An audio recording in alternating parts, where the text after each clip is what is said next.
Yo, it's the MOPOWERZ, and we are BACKAGAIN on another fantastic sucker-free SUNDAY. That's right, with more information in regards to the World's 16 Crucified Saviors by Kersey Graves. And if this is your first time watching the MOPOWERZ, I ask that you share the information with relatives, friends, co-workers, anyone that you come into contact with. It is a magnificent way to jumpstart your conversation because this information is phenomenal. Now, if you've been keeping up, we left off the beginning of chapter 34. So this is the start of chapter 34. We have 11 chapters left and we are done. And when we get to chapter 40, the other 5 chapters are pretty much smooth. But we're going to get through chapter 34 as much as we can, with time allotted here, because I have some things to do. But here I am again, as promised last night. And I noticed that they've been wanting me to talk about Charleston White. I'll talk about him on the Mo Show Chicago. Okay? So if you want to see something about Charleston White, I'll do that video tomorrow. Okay? Thank you, YouTube. And here we go with the World's 16 Crucified Saviors. Okay? Chapter 34. Chapter 34. And like I said, we got more books. So I hope you have your pen and your pad so you can take notes. These notes are very, very pertinent, great information for you all, okay? Chapter 34, the 3 pillars of the Christian faith, miracles, prophecies, and precepts. When Christians are asked for the proof of the divinity of Jesus Christ, they point to his miracles and precepts and the messianic prophecies said to have been fulfilled by his coming, and the same kind of evidence is adduced to prove the divine claims of their Bible and its religion, including the Old Testament, which contains the prophecies. Their divine origin and supernatural character are claimed to be proved by the miracles, prophecies, and precepts found recorded in the Holy Book. We know about these holy books now, right? I'm just saying. Okay, all then stand or fall together, the divinity of Christ and the divinity of the Bible and its religion. All rest on this threefold argument. All it is claimed are attested and proved by a threefold display of divine power manifested by the performance of various acts transcending human power and the laws of nature called miracles, by the discernment of events lying in the future which no human's sagacity or pre-science could have foreseen unless aided by omnipotence. I hate that word. Always get it like tongue twisted.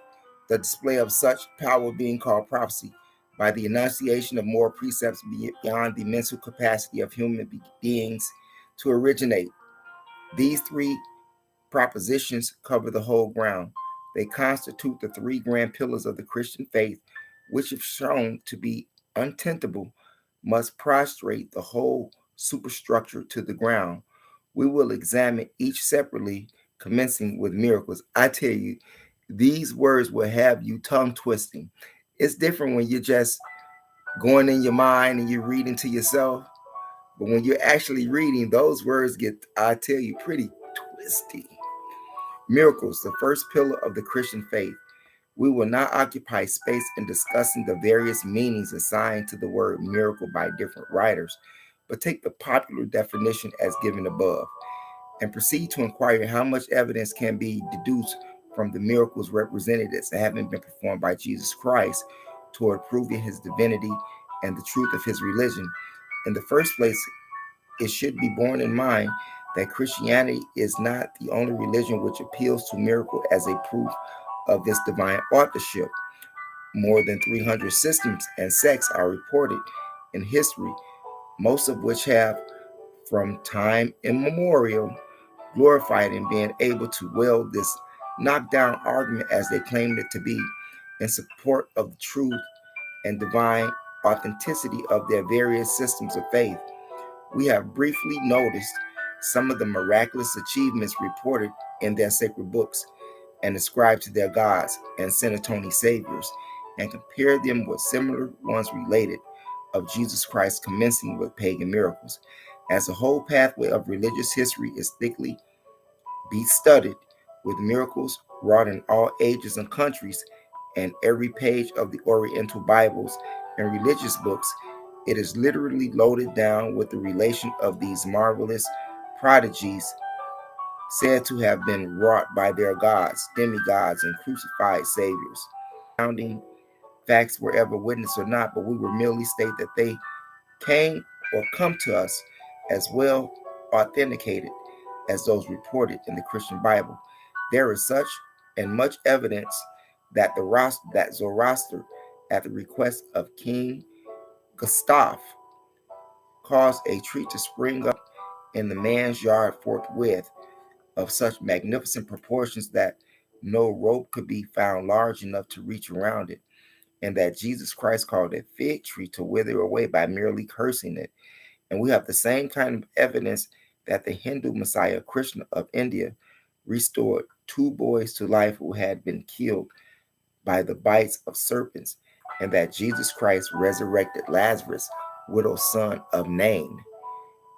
And as such proof that Bacchus turned water into wine, as that Jesus performed that act 600 years after Bacchus, and 100 of other similar comparisons might be drawn. The evidence of the truth of these performances in both cases, pagan and Christian, is simply the report of the writer. If there are any exceptions to be made, in either case of better evidence, it would be found in favor of pagan religion, for its adherents are able in many cases to point to imperishable monuments of stone erected in commemoration of their miracles.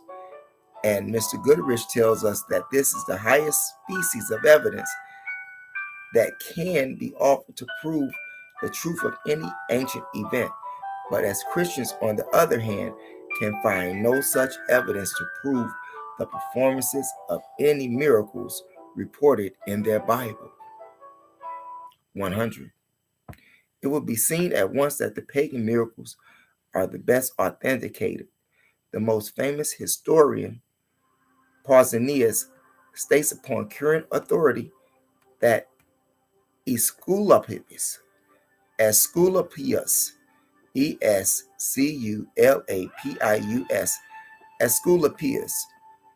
raised several persons from the dead, and names Hippolytus and Esculapius raised them from the dead, and then points to a stone monument erected as a proof of the occurrence, thus furnishing, according to the Christian logic, the most conclusive proof of one of the most astounding miracles ever wrought, and yet no philosopher or man of science in this age and that age can credit the literal truth of the story, but as a spiritualist can easily conceive that he and others might have mistaken the risen spirits of those resurrected persons for their physical bodies, because they know that many mistakes of this kind have occurred in modern times. We might refer to many other cases of pagan miracles attested by monumental evidence in our space that will permit, such as the names of many persons engraven upon the walls of the temples of Serapis. Remember, I was telling you all about Serapis, and if you're not familiar with Serapis, Serapis is a new invention of Jesus Christ, which actually started from Ptolemy Soter, who was a general in Alexander the Greek's army. And after Alexander the Greek died, that's who took over. And he began to make this Serapis.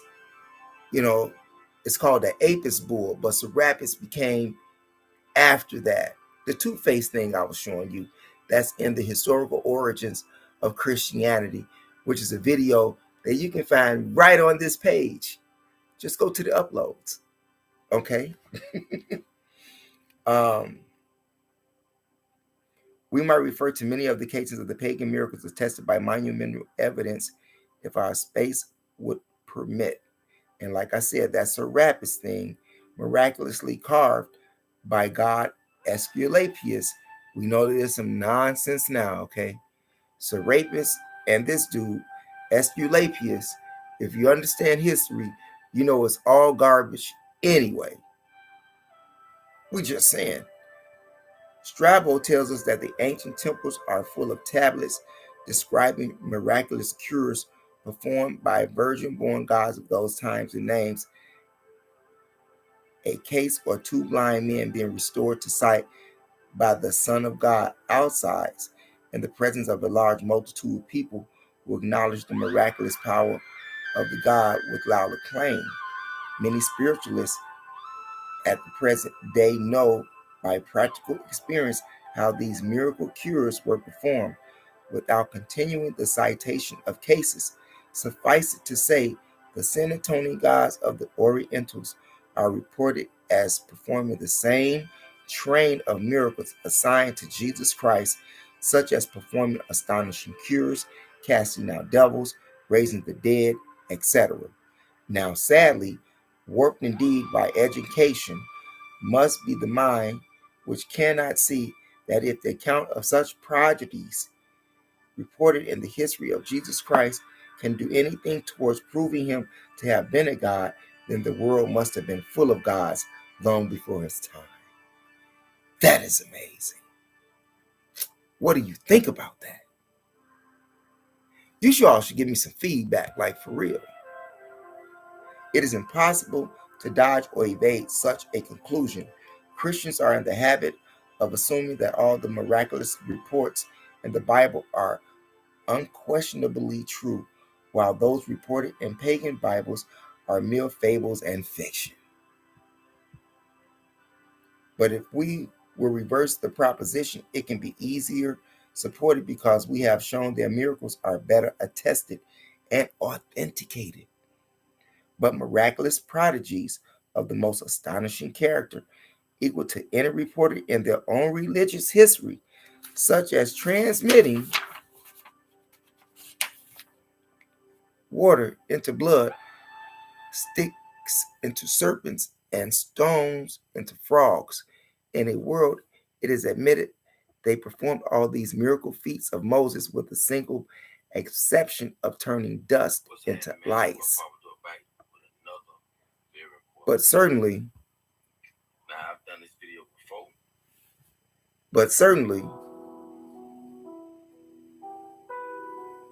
okay, making ice was not a more difficult achievement than that of making frogs, and this is admitted they did do successfully.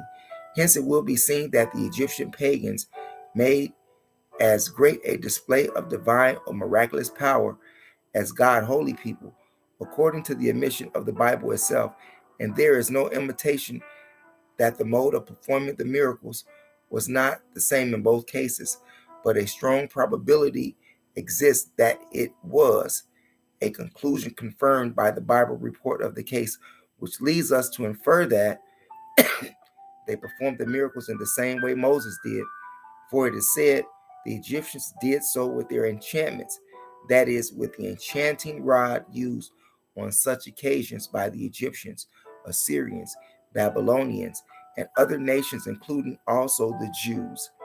Now, as Moses always used the enchanting rod in performing miracles, called by him the rod of God, the rod of divination, there is thus furnished the most satisfactory proof that he performed his miracles on this occasion, as well as other occasions, by the same stratagem as the Egyptians and other nations did.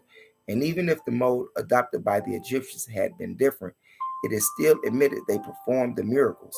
In the name of reason and common sense, then, we ask if such facts as here presented with the case just referred to do not forever prostrate and annihilate all arguments based on miracles toward proving the divine character or divine origin of the religion of the Bible, or towards proving Jesus Christ or any other being reported to have performed miracles as possessing divine attributes.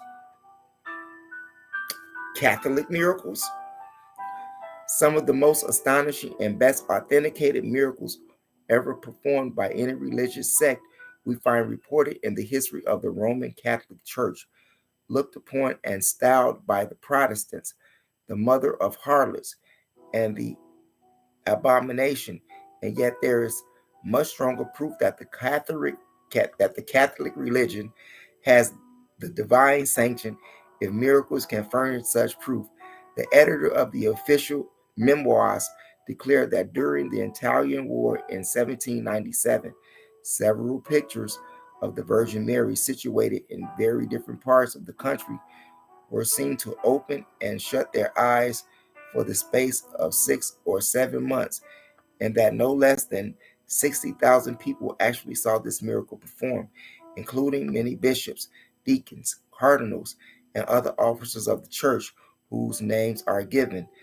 And Forsyth's Italy, page 344, written by a highly accredited author, tells us that a withered elm tree was suddenly restored to full life and vigor by coming in contact with the body of Saint Zenobus, and that this miracle took place in the most public part of town in the presence of many thousands of people, that it is recorded by contemporary historians and inscribed upon a marble column now standing where the tree stood. Now the question may be asked here, would the people have allowed such an impudent trick to insult them as the erection of a monument for an event that never took place? If not, how is the matter to be explained? There are only specimens of 100 more Catholic miracles of an astonishing character at our command. Several queries may be entertained in the solution of the stories. First, were some phenomena really witnessed on which these stories were constructed, but which got magnified from a molehill to a mountain before they found their way into history?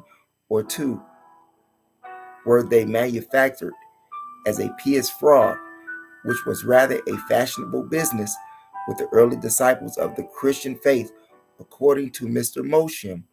Whatever answer may be given to these questions will explain the miracles of the Christian Bible, excepting those which can be accounted for on natural principles.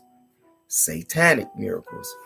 Among all of the workers of miracles reported in the Bible, the devil seems to have been the preeminent, and hence must come in for the better end of the argument toward proving him to have been a god. No miracle could excel the act of his transforming himself into an angel of light, as stated in 2 Corinthians chapter 11, verse 14. I want you all to take note of that. That's in the second book of Corinthians, chapter 11, verse 14, where the devil is transforming himself into an angel of light. It is not transcended by any other case, not even by Christ's transfiguration. And according to Paul, he was endowed with all power and signs and lying wonders. And that's in the book of Thessalonians, chapter 2, verse 9. If then he possessed all power, Christ and no other God could have possessed a miraculous power superior to his, for all comprehends the whole, beyond which nothing can reach. Where then is the evidence to come from to prove that Christ was a God?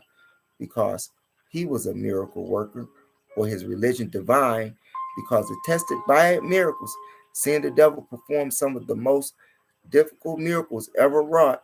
Should we not then change his title from of that of demon to a god, and place his religion amongst the divinely involved systems? St. John represents the evil one as having power to make fire come down from heaven in the sight of all men, and to deceive those that dwell on the earth by means of those miracles which he had power to do. And that's in Revelations chapter 8. Now think about that. Now, if you all don't understand that the devil is a god in your Bible, something is really wrong with you. If the devil and God created the devil, how is the devil doing more miracles than Jesus or greater miracles? I'm just saying. Not to mention the fact that he has all of this authority. He's the prince of the air. He has power over everything. And you mean to tell me that God is just going to let this happen in his garden? Are you serious? If the devil can bring down fire from heaven, doesn't that sound like Zeus bring a lightning bolt from heaven? It's all fire.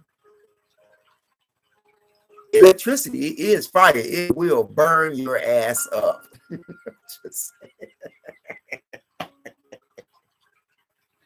I'm just saying, okay? Here the question arises. What can a miracle prove? What end can it serve? Or what God can possibly arise from the display of the miracle working power when it is liable to deceive those that dwell upon the earth? Certainly, therefore, it proves nothing and accomplishes nothing, and may not the apostles themselves have been deceived, and may not the apostles themselves have been deceived in describing some of the miracles they recorded to Jesus instead of the devil. Ascribing. Could they not be deceived? I mean, this guy comes in the form of a man. He comes in the form of a snake. He comes in the form of swine.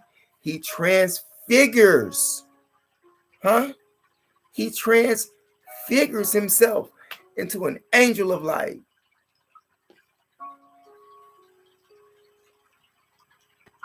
Is that not like the morning star?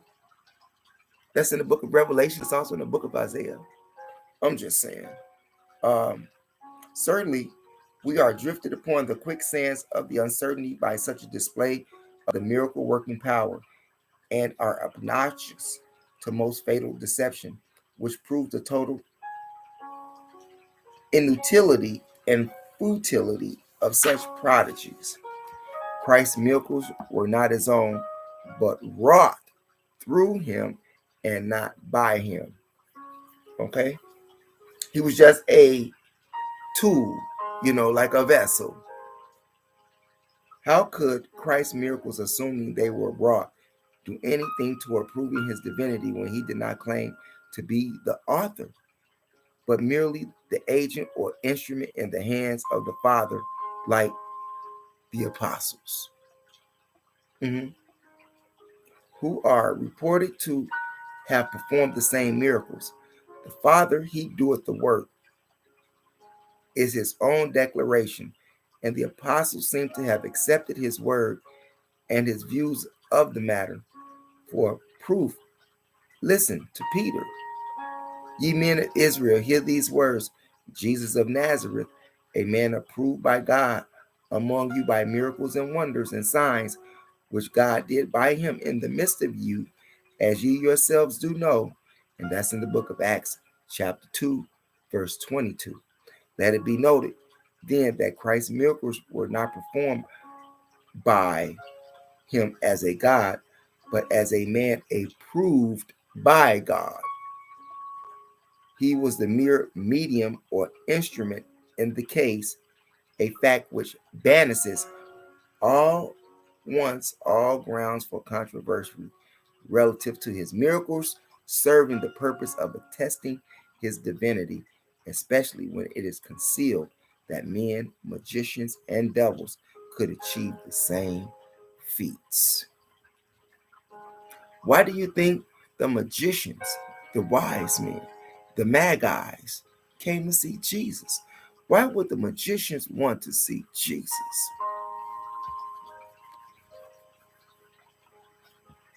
Do you believe in magic?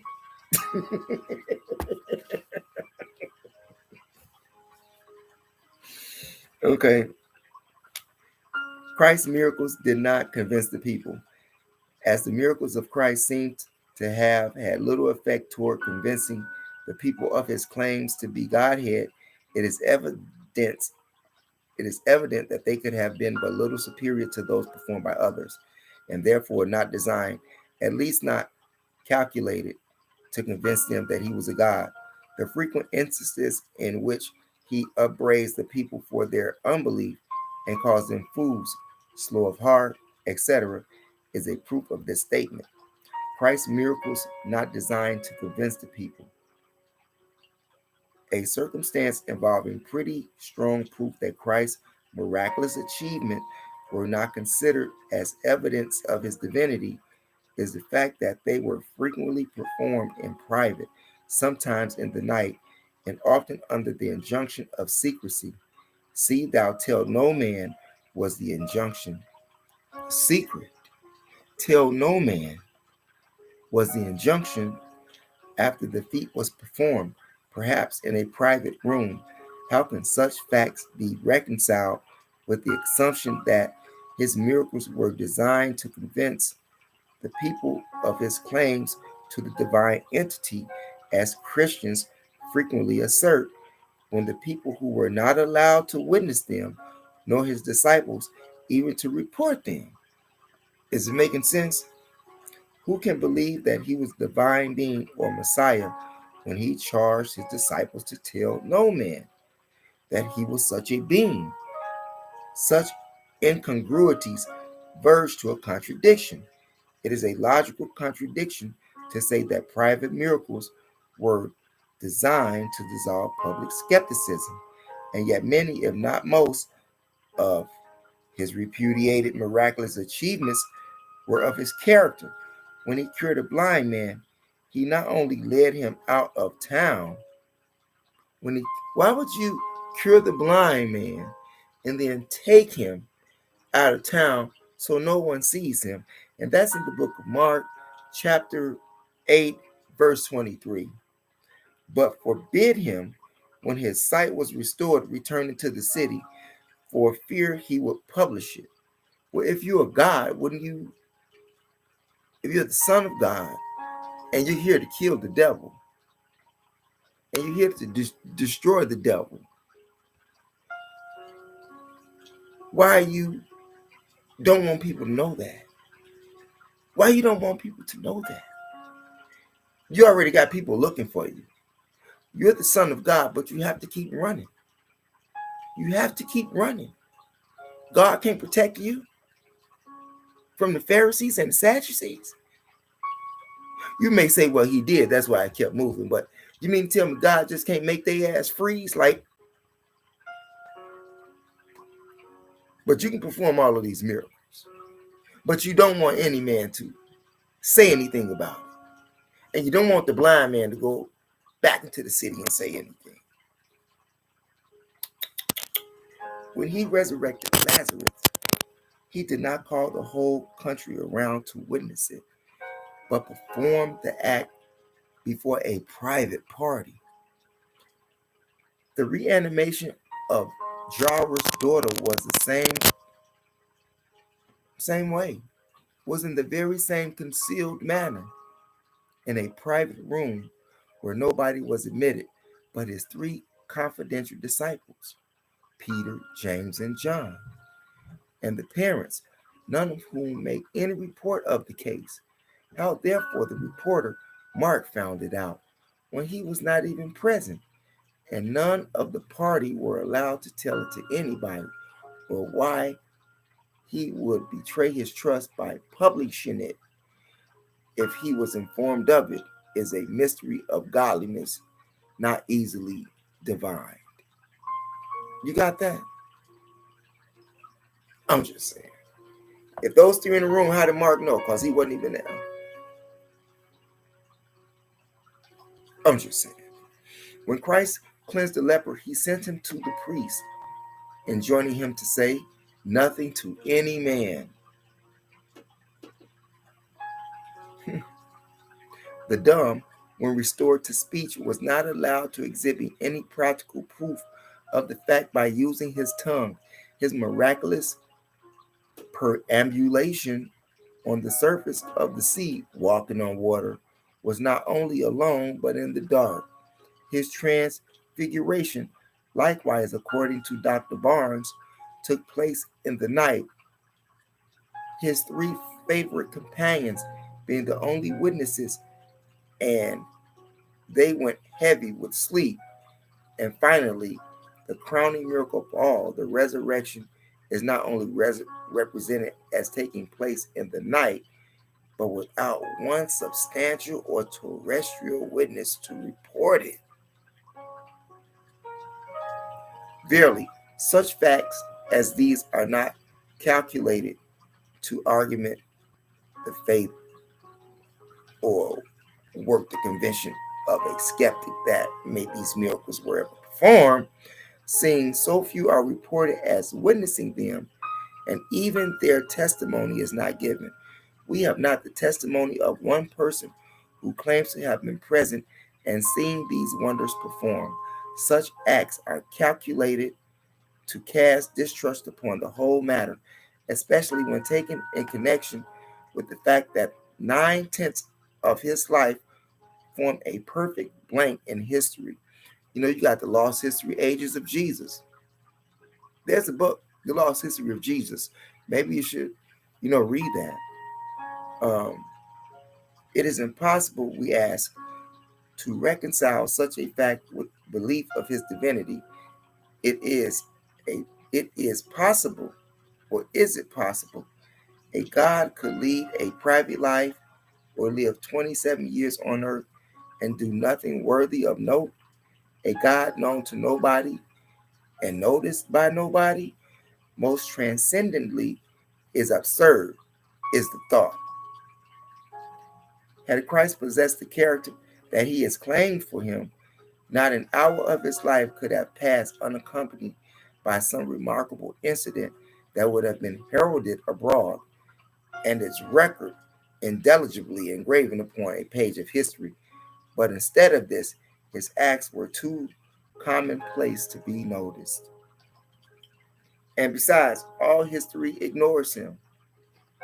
The fact that no history, sacred or profane, that not one of the 300 histories of that age makes the slightest allusion to Christ or any of the miraculous incidents engrafted into his life certainly proves with a category no logic can overthrow, no sophistry can, no sophistry,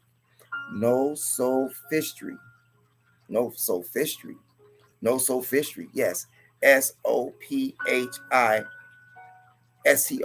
no sophistry, okay, can contradict, and no honest skepticism can resist that there never was such a miraculously endowed being as his many Orthodox disciples claim him to have been.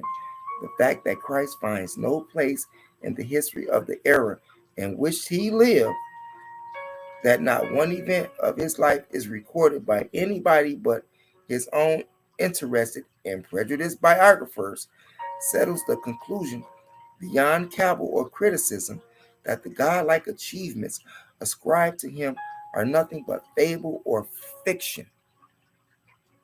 It not only proves that he was not miraculously endowed, but proves he was not even naturally endowed to such an extraordinary degree as to make him an object of general attention.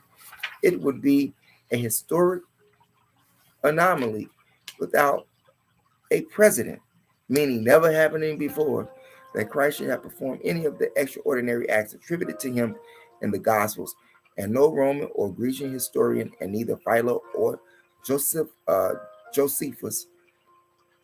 both writing in that age, both writing in that age, and both living almost on the spot where they are said to have been witnessed, and both recording minutely all of the religious events of that age and country, make the slightest mention of one of them, nor their reputed authors. Such a historical fact banishes the last shadow of faith in their reality. It is true, a few lines found in one of Josephus' large works alluding to Christ, but it is so manifestly a forgery that we believe all modern critics of any note, even of the Orthodox school, reject it as a base of interpolation. Even Dr. Lardner, one of the ablest defenders of the Christian faith that ever wielded a pen in its support and who has written 10 large volumes to bolster it up, assigns 9 cogent reasons why we would assert here, if we had space, for the conclusion that Josephus could not have penned those few lines found in the Jewish antiquities referring to Christ. No Jew could possibly use such language. It would be a glaring absurdity to suppose a leading Jew could call Jesus the Christ when the whole Jewish nation have ever contested the claim with the sternest logic and found it and fought it to the bitter end. It ought therefore to be forever discarded from any place among the evidences of Christianity. I'm just saying, like I said, the Jews don't even believe in that. Go ask the real Orthodox Jew. I'm just saying. Old Test, New Test. They go up to Malachi. After that, it's rap. It's a rap. Go talk to them Jews. See what they tell you. As the passage is not found in any of the editions of Josephus prior to the era of Eusebius, the suspicion has fastened upon the Christian writer as being the author, who argued that falsehood might be used as a medicine for the benefit of the churches. Origen, Origen, who lived therefore Eusebius, admitted Josephus makes no allusion to Christ. Of course, the passage was not then in Josephus. Damn, I got to read that over. Crazy words, crazy tongue. Origen, Origen, who lived before Eusebius, admitted Josephus makes no allusion to Christ. Of course, the passage was not then in Josephus. One or two other similar passages have been found in other authors of that era. I'm reading the words like it is. Maybe a typo error, okay? It must be concealed, therefore, that the numerous histories covering the epic of the birth of Christ chronicle none of the astounding feats incorporated in its gospel biographies as signalizing his earthly career, and make no mention as of the reputed hero of these achievements, either by the name or character. The conclusion is thus irresistibly forced upon us, not only that he was not a miracle worker, but he must have led rather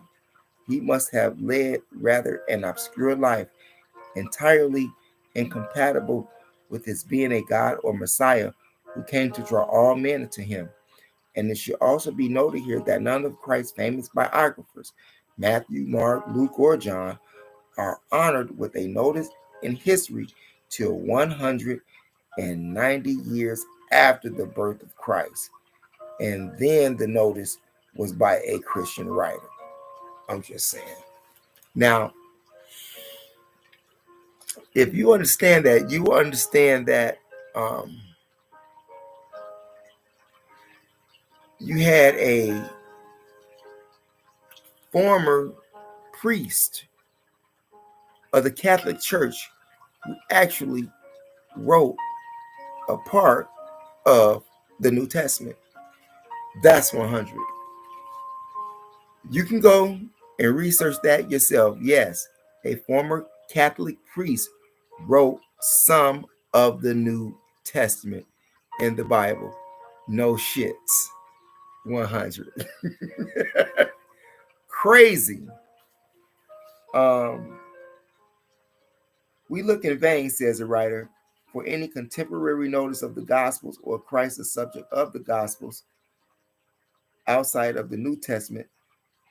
So little was this king of Jews known that the Romans were compelled to pay one of his apostles to turn traitor and act as a guide before they could find him.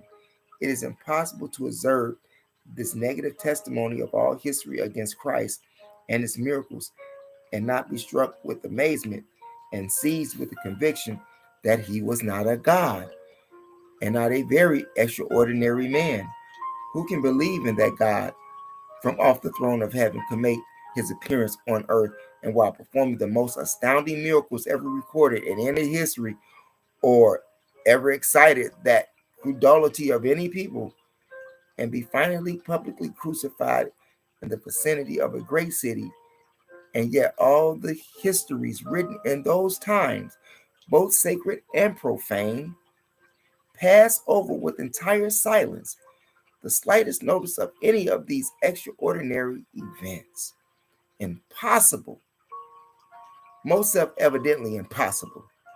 And when we find that this omission was so absolute that no record was made of the day or year of his birth by any person in the era in which he lived, and that they were finally forgotten, and hence that there are, as a writer informs us, no less than 133 different opinions about the matter, the question assumes a still more serious aspect. Suspicious. Falsehood. Fables, I tell you. A legend. Not a living legend, a legend that didn't even exist. That's why the magicians came to see him, so that they can conjure up a story.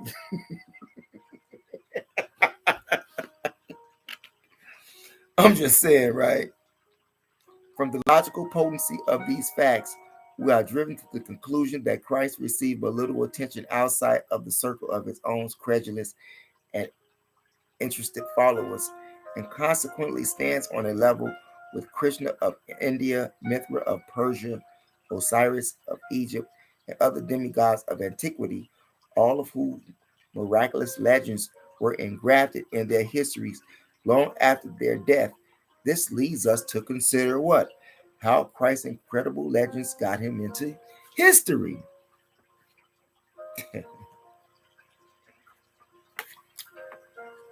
There is a remarkably easy and satisfactory way of accounting for all of the marvelous feats and incredible stories found in the gospel narratives of Jesus Christ, without assuming their reality or any intentional fraud or falsehood by the writers.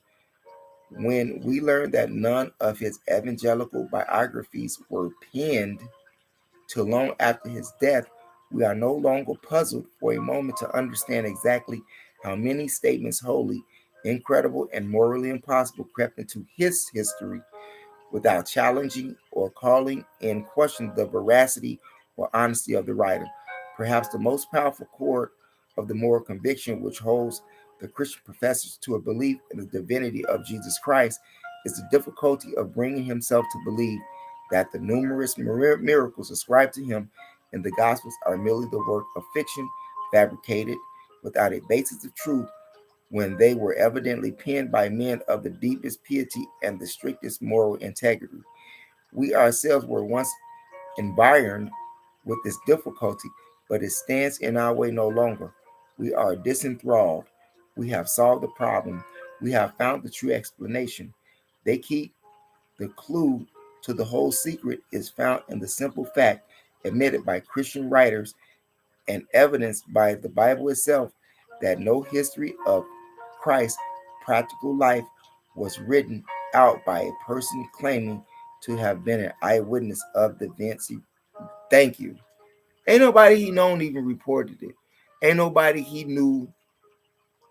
You see, I witnessed the events reported, nor until every incident of the act of the noble-minded Nazarene had ample time to become enormously magnified and distorted by the rumor, fable, and fiction, so that it was impossible to discriminate or separate the real from the unreal. That's why it was all done in private. And tell no man. Tell no man because it didn't happen.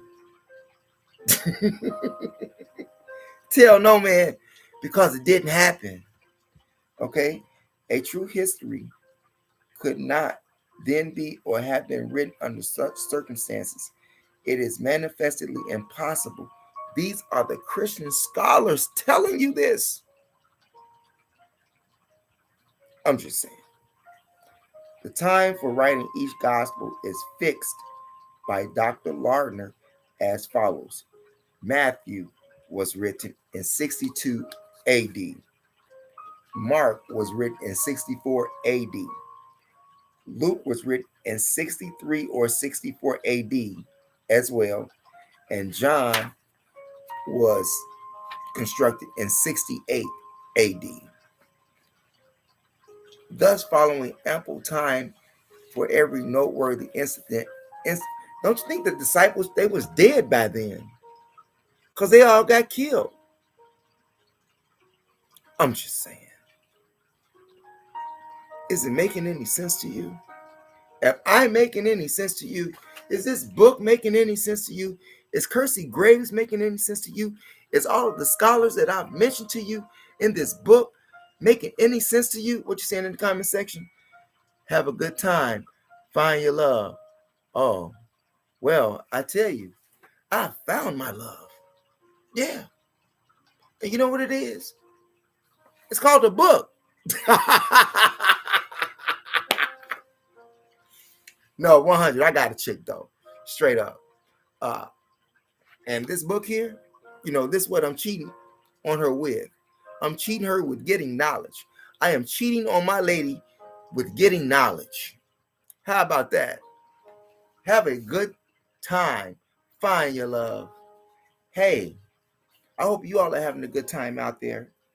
I really hope so. And I really hope that you all are taking notes that I've been giving you, pertinent information. Okay?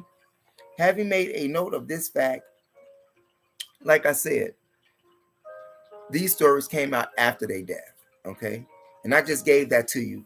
And if you like it, I'll give it to you once again. Matthew's story didn't come out until 62 AD, 62 years after the death of Christ. Mark didn't come out until 64 years after the death of Christ. The stories, not the testaments, the stories. And you must remember, as I said, you have to do your homework, that an ex-Catholic priest wrote some of that New Testament that you're reading. That's 100. That is not a lie. I'm just saying. And Luke was 63, 64 AD, and the book of John, 68 AD. Like I said, they were all dead. So who's doing the writing?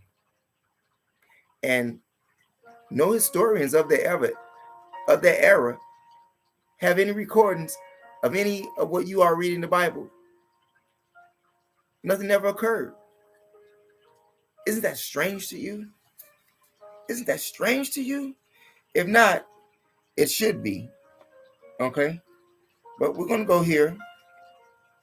Getting back to the book itself, it says, historically, anomaly without a precedent that Christ should have performed any of the extraordinary acts attributed to him in the gospel, and no Roman or Grecian historian, neither Philo.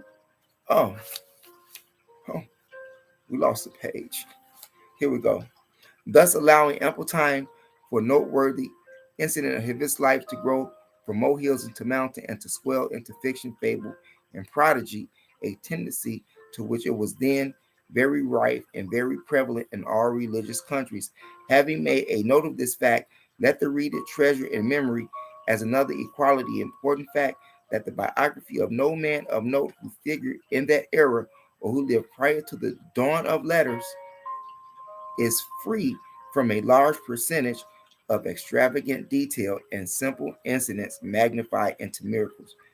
This was the uncurbed tendency of the age, which ultimated into universal custom. The simplest incident in every man's life who exhibited mind enough to attract attention by rolling from year to year and passing from mouth to mouth invariably got to be finally swelled into such undue and enormous proportions that it could only be accounted for by assuming the actor to have been a god.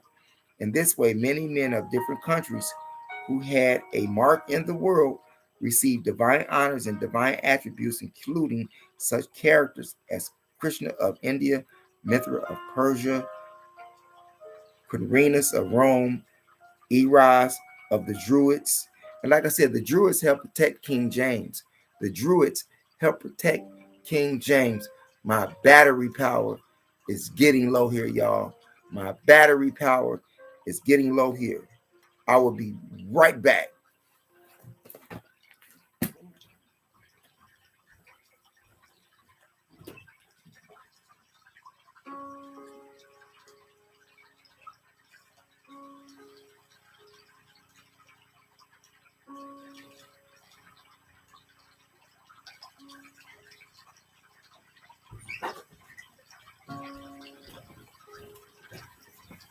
Whoop.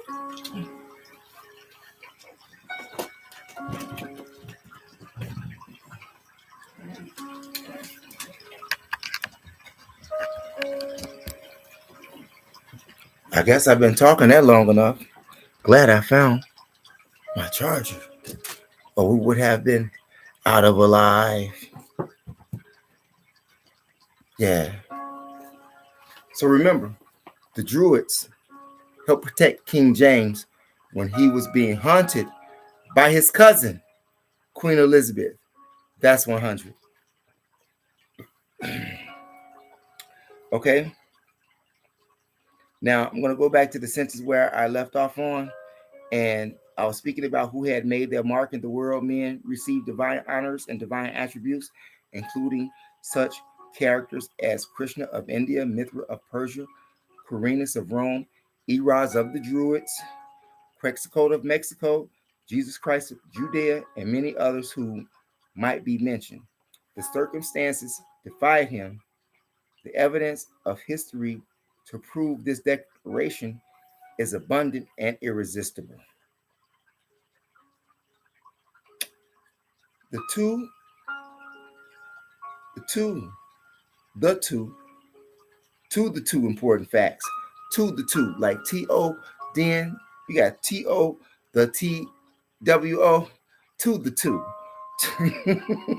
It's crazy. The two, important facts above cited that Jesus Christ evangelical histories were all written long after his death, and that unwritten histories of great men always become swollen and distorted with lapse of time. Let the reader add the equally significant fact that there is, in all cases, a vast difference in the biographies of famous men penned during their actual lives or immediately subsequent to their death, while every act and incident of their career was fresh and vigorous in the minds and memories of those contemporary people, and before the ball of exaggerated rumor was set rolling compared with those written at a later date, after molehills of the fact had become mountains of fiction. I like this guy. Hey, the former are natural and reasonable, the latter unnatural and extravagant, and often fabulous. We will cite a few cases in proof.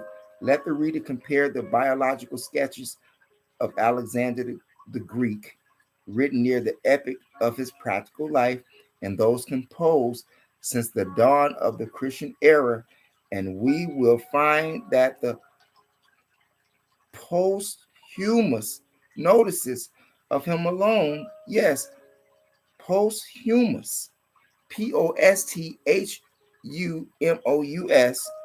notices of him alone contain the story of the sun becoming obscured and the earth developed into darkness at the time of his mortal exit. It would be found also that Virgil's account of the sheeted dead rising from their graves at the time of Caesar's death, and which was written long after the famous hero left the stage of action, is omitted in all contemporary notices of that monarch, having crept in subsequently. So they've all lied.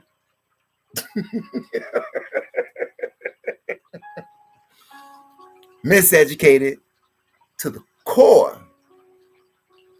In like manner, the various miracles recorded by Pythagoras and his biographer Jamblichus, such as having walking on air, stilling the tempest, raising the dead, are not related of him by any contemporary writers who lived in the era of his practical life.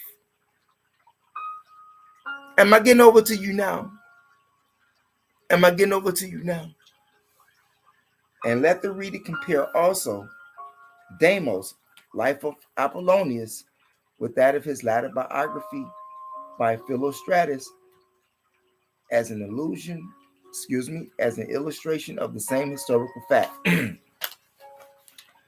Muhammad and his biographers might be included in the same category.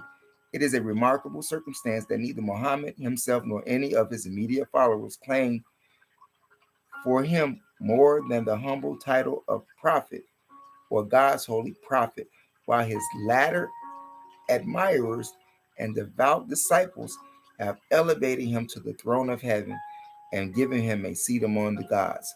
That's 100. In fact, he didn't even have a face at one time. So he could have been anything and anybody. But he looks like a Jew, you ask me. He don't look like Arab. He's a Jew, and a Jew is an Arab. Take it or you can leave it. I'm just saying. Yeah, 100. And hey, you must remember that according to their own history, and the Jews, they had a relationship with Muhammad. But Muhammad, he wanted to do too much. You see. And they had to get rid of him. But by this time, Muhammad had some followers with him. You see. But 100 though, the Jews gave you Islam just like they gave you Christianity. In fact, about it, you should ask yourself when was the Quran written? How many years after Prophet Muhammad? Now, if he was an illiterate person, that means his disciples was almost so illiterate as well. Jesus didn't pick no people that was, straight out of MIT. No, they were just, regular fishermen. I'm just saying. Think about that, okay? As this historical analysis might be extended much further, it is necessary, but cases enough have been cited to prove the principle and establish the proposition. And what is the lesson taught by these facts? A deeply instructive and all-important one. For the foregoing historical illustrations, we are impelled to the important conclusion that the tissue of extravagant and incredible stories of demigod performances which run as a vein of fiction through the gospel narrations of Jesus Christ all grow out of long continued rumor in an age when the imagination was untamed and unbounded, and credulity uncurbed by a practical knowledge of the principles of science, and consequently the pen of the historian had lawless scope. All difficulty then vanishes, and the question is put forever at rest by assuming that if the gospel histories of Jesus had been written by men who claim to record only what they saw and heard themselves, we should have a more credible and instructive history of the great Judean reformer, free from the Mauchausen prodigies and that wild romance which mar the beauty and credibility of those now in popular use. The conclusion is not only natural but irresistible to a mind untrammeled by education and unbefogged by priestcraft, meaning witchcraft, because they put you under spell.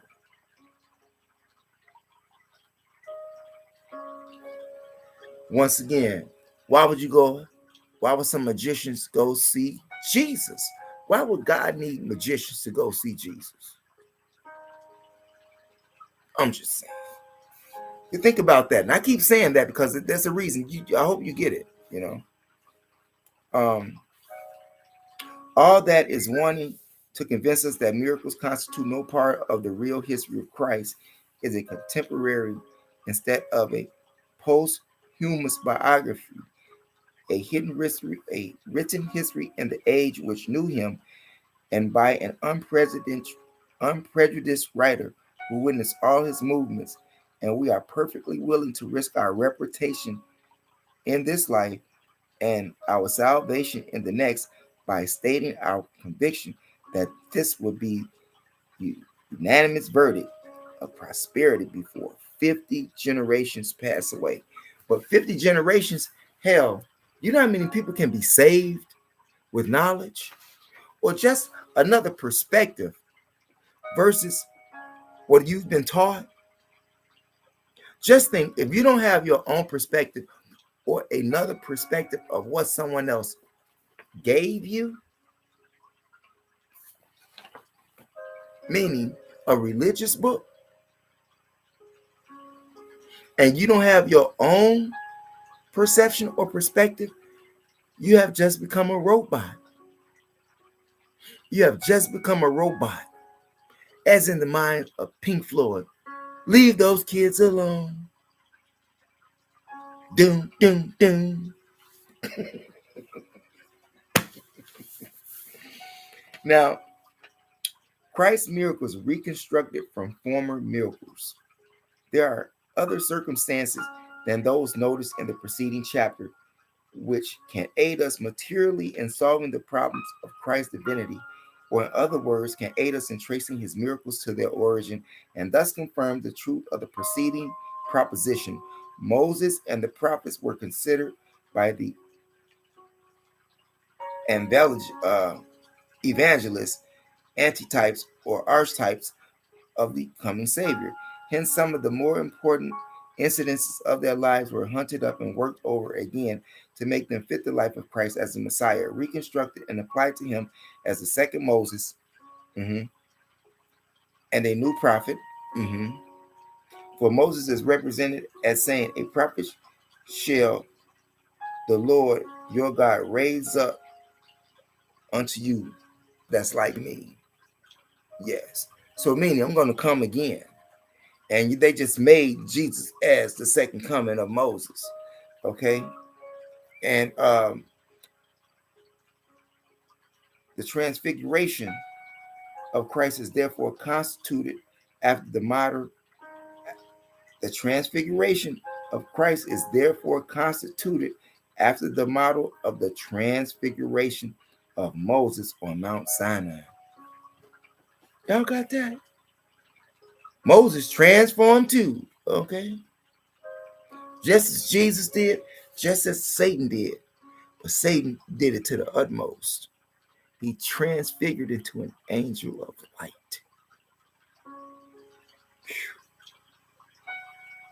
I'm just saying. Shapeshifters, okay? And Christ is represented as raising the dead, not only because Elijah and Elijah had performed such miracles, but did it under circumstances which prove, as they suppose, he possessed superior power. For while they could only reanimate the body immediately after the breath had left it, Christ could raise a man after he had been dead 4 days, as in the case of Lazarus. Hence, the new prophet was superior to the old and more like a god. The thing they desired to prove, both Elijah and Christ are represented as raising a widow's son. Elijah being considered the special prototype of Christ, who many believe had reappeared under the changed name of Elias. Okay, I agree with that. And you can see that in the book of John, chapter 5, verse 17. Okay? Because I agree with that. I really believe that they, shifted his name because everything fits with that which he did and how he's brought back in. Yeah, book of John, chapter 5, okay? And that is verse 17, okay? And then we observe that while Elijah exalted his skill in making 3 gallons of oil, Christ could only make 30 gallons of wine. Another proof of the superiority of the new prophet. Then again, the miracle of feeding 100 men with 20 loaves is far excelled by the latter, who feeds 5,000 men with 5 loaves. And both prophets, Elisha, not Elijah. Remember, you got Elijah with the J, and you got Elisha, which was a student or the protege, and he did miracles too. I'm just saying, and they just upgraded the miracles from the prophets to make him better, to make him the master prophet. Okay? Elisha and Christ encountered unformidable streams in their travels. The expedient of the former is to make a passage, but Christ performed the greater miracle of walking on the surface. And while Moses had to send the leper without the camp before he could heal him, Christ could heal him instantly with a single touch. The same slaughter of the infants is commanded by Herod in order to destroy Christ that Pharaoh had offered to the effect of destruction of Moses, and thus many of the miracles of Jesus can be accounted for as reconstructions of former miracles. It was simply a competition or rivalry between the new messianic prophet and the old prophets. The new prophet excels and comes off victorious in every case and is thus considered to be a god. The object of the competition is to show that while the prophets, assisted by God, could perform marvelous deeds, Christ, being God himself, could perform greater. This was to be the proof of him being a God, that he could outvie the servants of God in every miraculous thing ascribed to him. This was one way adopted to prove his divinity. Fableness, okay? Fableness. Christ's miracles manufactured from prophecies. Several of the Christ miracles seem to have grown out of the messianic prophecies, that is, were manufactured in order to fulfill the prophecies. There was, as we learn by the Gospels, an impression deep and widespread among the disciples of Christ that the Old Testament was full of texts foretelling the advent of their Messiah and foreshadowing his practical life. Under the conviction of a number of passages are quoted in the Gospels from the prophets as referring to Christ, but whichever the context shows could not possibly have been written with any such thought or intention. Matthew has 5 miracles appertaining to Christ built on prophecies in his first 2 chapters, and they are represented as taking place in order that the prophecy might be fulfilled. That is, Matthew writing 64 years after Christ's advent, 62, because I said 62 earlier, but in this one it says 64. Okay, and that Luke did something 64 years after. Okay, 64 years after Christ's advent assumes those miracles had taken place because of prophecy required their performance, and hence recorded it as a fact without knowing it to be such. A great deal of that kind of license was assumed in that all subsequent ages, as the facts of history are ample to prove it, it was done under the religious conviction that the cause of God and the church required it to be done, and that therefore it was justifiable. You know, that's some sugar honey iced tea, okay? Now, the strict veracity not required or observed, it is by no means necessary to assume that the recorders of the New Testament miracles knew they had been performed, or they would hesitate to record them as facts because they did not know them to be such. We are under no moral obligation to suppose they knew anything about it. People in that age were not so nice or so morally exact as to require proof of a thing before they stated it, or never to state it unless they had the proof for it is being true. We would be very far from accusing the apostolic writers in malicious falsehood or criminal misrepresentation, but we find that disciples of all religions, in that age of the world considered it not only allowable, but a religious duty in the absence of knowledge to supply omission by guesswork or conjure, that is, to use assumption in the place of proof, and to state that a thing was so when there was no proof of it whatsoever. And even when the proof was against it, our religious history is full of the exhibition of this kind of elasticity, meaning stretching, rubber bandish, okay, of conscience. Even a species of pious lying was considered justifiable in many cases. Paul furnishes Paul furnishes this evidence. He gives us evidence of this, okay? When he says, if the truth of God hath more abound through my lie unto his glory, why am I judged a sinner?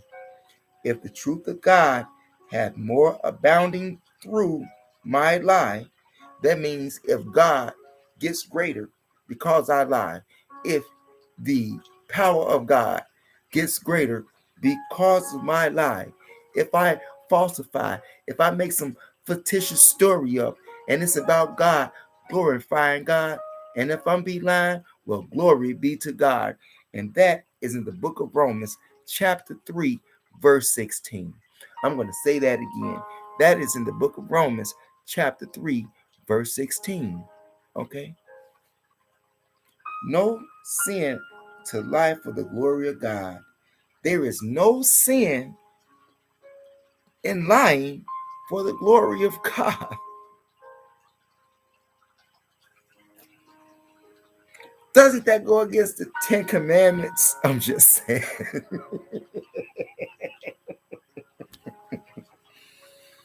Wow. No sin to lie for the glory of God seems to be the teaching of this text. Although Paul does not clearly disclose for what purpose this policy was employed, yet it can be easily inferred. A part of the important business of the New Testament writers was to build a reputation for Christ and his inspired band of disciples for working miracles. A fame for achieving signs and wonders was the great set-off of the age. There seems to have been an almost boundless competition amongst the disciples of the various religious orders, including Jews, pagans, and Christians, as to who could or whose God could outstrip all competitors in achieving astonishing prodigies that should set the laws of nature at defiance. And no devout disciple who had good intervening powers would allow any rival to outdo him. Nothing could authenticate the claim of the adopted Messiah to the throne of heaven or a participation in the divine essence like a miraculous display of divine power. Hence, the history of all the gods and the demigods of the illiterate ages, including that of Christ, is loaded down with miraculous feats. There is the clearest proof that Christ's disciples were in this general rivalry, this universal miracle working melee. Two things very necessary to be accomplished in the estimation of the apostles were first to show that Christ outdid the heathen gods and even the prophets in the display of wonder, exciting, miraculous power, and thus proved his divinity. And second, that the prophecies had to be fulfilled in the coming of his practical life. And there is reason to believe all of the New Testament miracles are founded on and grew out of prophecy. For although we did not find prophecies in the Old Testament for every miracle related to Christ, yet it is probable if we had the book of God, the book of Jehu, the light of Hezekiah, and other lost books mentioned in the Old Testament, we would find the supposed prophecy for every miracle of the New Testament. We should there find the key to every miracle. The true explanation of the matter seems to be what? Did y'all get that? The book of Hezekiah, the book of Jehu. Okay? It's like the book of Hezekiah. That's right. The book of Jehu. And there's other lost books like the book of Wisdom, the book of Maccabees, the book of Judith, and it's a whole bunch of other books. It's and uh, you can find them, under the name the Apocrypha. Apocrypha. Okay, you do know how to spell that, right? Okay. Now we're gonna read about another page or two I got some things to do, but we're almost done with this chapter. But here it says the true explanation of the matter seems to be that the apostle writers, looking through the Old Testament and finding texts therein which they believe to be prophetic of the display of the miraculous power of Jesus, and passages which they religiously believe foreshadowed his coming by mission or some important event of his history, they were impressed with the deepest conviction that God would not suffer any prophecy to go unfulfilled. But when they sat down to write the history of their Messiah long after his death, they found that they had not the evidence before them that the prophecies had been fulfilled. A third of the century had rolled away since the history had been practically before the people. The subject of their narrative had long since gone to the house of many mansions and left not alone or a scratch of a pen of any act of his life behind him, and that the current of time had washed away or partially obliterated nearly every event of his earthly career. The witnesses had nearly all left the stage of action, and their voices were forever hushed in the silent tomb. What was to be done in such emergency? It was all important to show that the prophecies had been fulfilled to the letter in his practical life. This quandary, however, did not beset them long.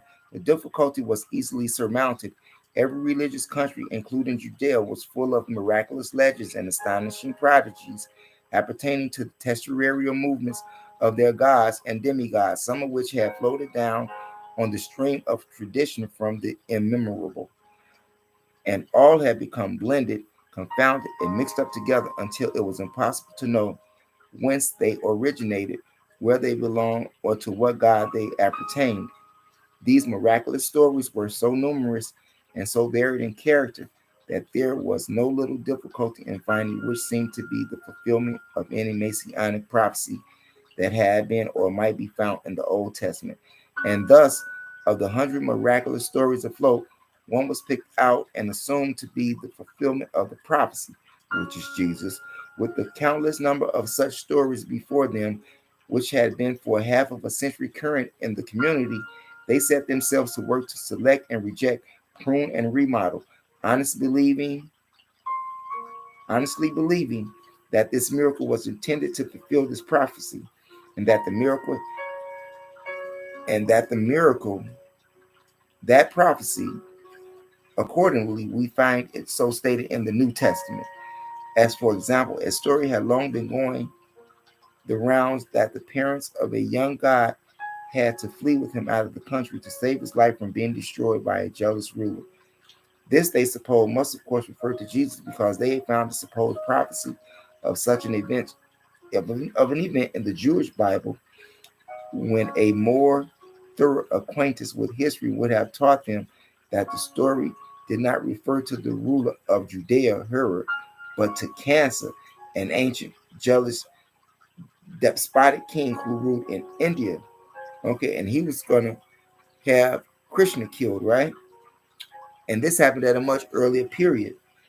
And the story of the darkness of the crucifixion they incorporated as part of the history of Jesus, because they had seen a text in Joel which they supposed presaged such an event, while if they had been well versed in Oriental history, they would have known that it had long been recorded as the last chapter in the earthly drama of the Hindu god Krishna.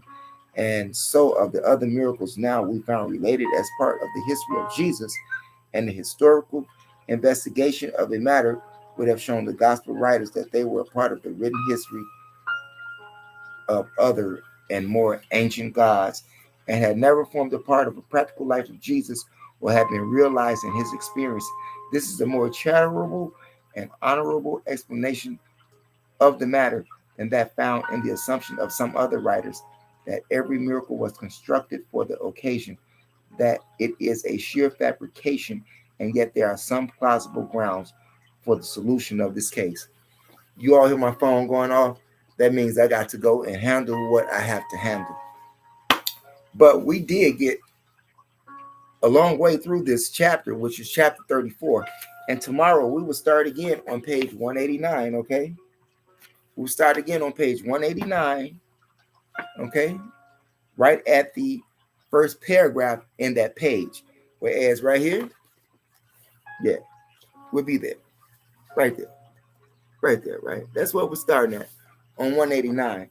So I want to thank you all for attending the LIVE here on MOPOWERZ in regards to the World 16 Crucified Saviors. I hope that you all have taken notes. Take notes so that you can destroy falsehood when it's presented to you. I'm just saying, if you are a religious person, I know that it's cracking some atoms and it's hard to swallow, but you'll be okay. Truth triumphs. Truth triumphs. That's why people hate the truth. That's why the people who rule over you hate the truth. Because if you knew the truth, things would change overnight. It would change overnight. You think about that, you all. It's your brother, the MOPOWERZ, where knowledge is power. Remember, it is your third eye that makes you shine like jewelry. And if you haven't done so already, press the subscribe button below, view the videos, hit the notification bell so that you can get all the new videos that I upload on YouTube. And if you haven't done so already, go to my other channel, THEMOSHOW Chicago, all one word, no spaces, and do the same thing for that, okay? I appreciate that, and I appreciate your time on this LIVE. And by all means, you all, never ever give up on your dreams. Thanks for viewing, and peace out.